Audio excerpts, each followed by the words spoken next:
Weekend in the NFL, and it begins tonight. Colts, Titans, major AFC South implications. If the Colts win, they'd be tied with Tennessee atop the division, so a big one on Thursday Night Football. Then, this weekend, the Eagles looking to extend their win streak against the Giants to 9. Daniel Jones has lost 16 straight against teams other than Washington. Josh Allen and Kyler Murray, what a game this could be. They go head-to-head in Arizona. Both quarterbacks have thrown at least 15 touchdowns this year and run for 5 more. Cam Newton, Ravens, Patriots. Lamar Jackson taking on Cam. Lamar 25-5 in his career as the starter during the regular season. Yesterday, Lamar Jackson addressing some of the issues ailing that Ravens offense. Listen. We're going against defenses. They calling out our plays, stuff like that. Like, they know what we're doing, so a lot of that, sometimes, stuff won't go our way if they beat us to the punch. So you're hearing on the other side of the line of scrimmage the defense calling out your plays? That's what they definitely do. Like runs, stuff like that. Watch out for this, watch out for that. Sometimes that's what's going on. So those of us who did not play football, particularly on the defensive side of the ball, wondered just how common is that?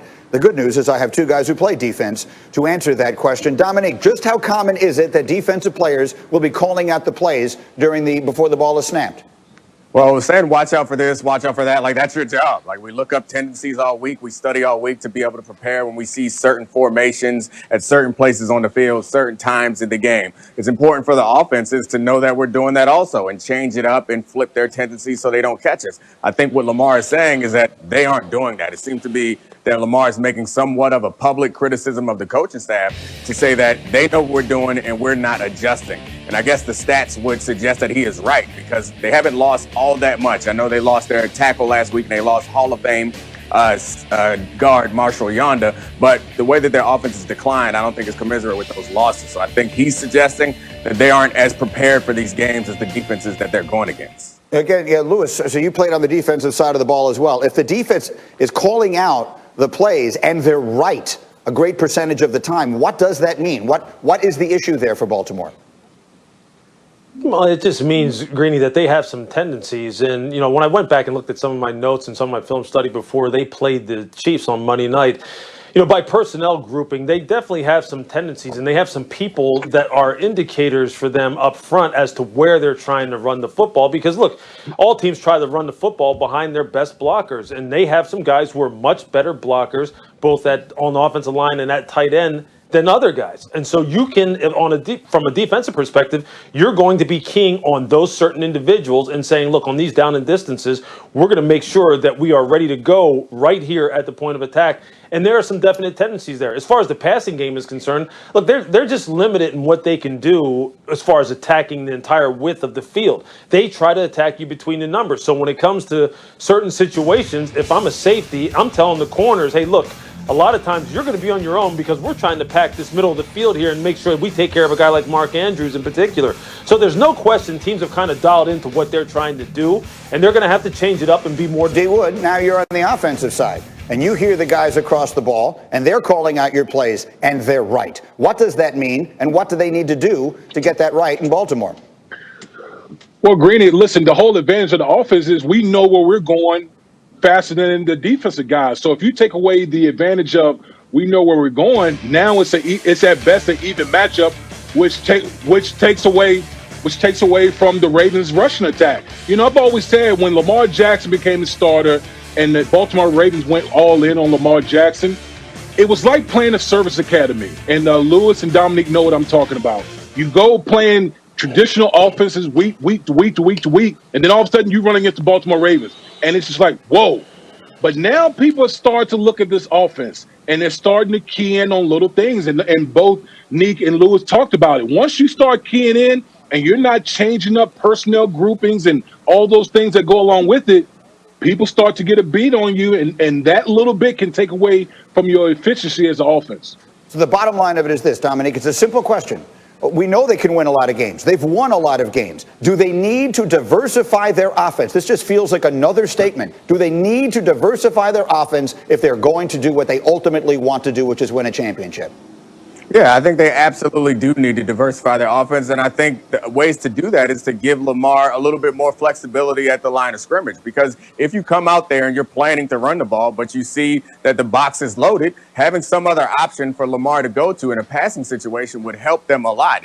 It's not that they necessarily need to put in a bunch of new, fancy, different trick plays, but they need to do what the defense is not expecting. And if the defense is expecting them to run on first down, then they need to give Lamar the flexibility to change it to a pass. Or if they are in some sort of too deep situation, then he can go back to the run.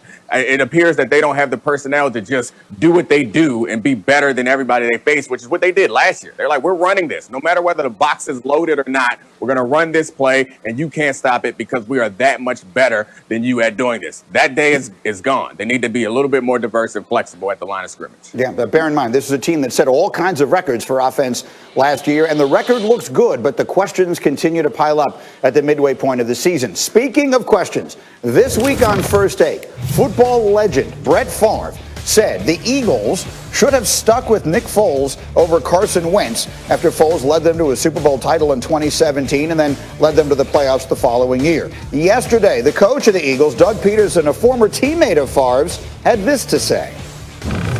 Carson's our guy. Carson's our draft pick. Carson's the guy that is going to carry us and lead this football team. And listen, everybody's entitled to their own opinion. Those aren't my words. Those aren't Howie's words, Jeffrey's words. Those are his words. I respect his opinion and his words. Those aren't mine. Please don't put words in my mouth, or we're going to have a problem. And Carson's our guy. Bottom line. End of story.